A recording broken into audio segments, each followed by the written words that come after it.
I love walking around the ancient walls of Lucca, but I've noticed that whenever I do it anti-clockwise, and that got me thinking. I noticed something about myself that I genuinely can't unsee now, and that's whenever I walk around something circular, I always go anti-clockwise. I'm even doing it now, just moving my fingers around. The walls of Lucca, anti-clockwise. During lockdown, walking lap after lap of the 2-acre meadow at Wood Farm, anti-clockwise.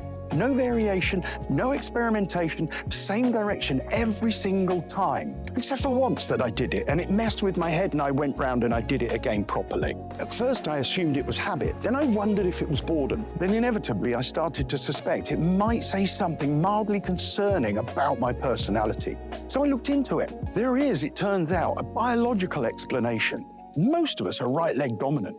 So when you walk in a curve, your outer leg does a slightly longer, slightly stronger stride. Walking anti-clockwise puts the right leg on the outside, which makes the movement feel more stable and efficient, even though you never consciously chose it.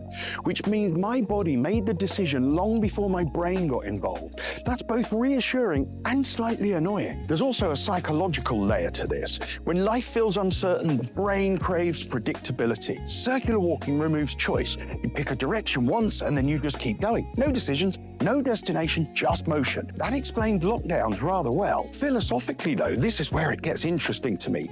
Anti-clockwise, by definition, is against the clock, against schedules, against deadlines, against urgency and the quiet pressure to always be progressing somewhere else. When you walk in a circle, you're not arriving, you're not achieving, you're simply occupying time. Ancient philosophers would have approved of that far more than most modern productivity gurus. The Stoics, for example, talked a lot about living in accordance with nature rather than fighting it. Walking in a slow, repetitive loop is about as close as you get to that without actually moving to a cave. You're letting the body set the pace and the mind follow, not the other way around. There's something gently humbling about walking around in circles. You start and finish in the same place. No progress bar, no finish line, just repetition. And repetition, oddly, is where clarity tends to turn up. Not during the dramatic moments, but during the dull ones. The 3rd lap, the 8th lap, the one where you stop counting. Biology doing what it does best. Psychology trying to keep things steady. And philosophy quietly reminding you that not all movement needs a destination. Either that or I've simply spent years calmly circling things while hoping understanding would eventually catch up. If you found this remotely interesting, please hit like,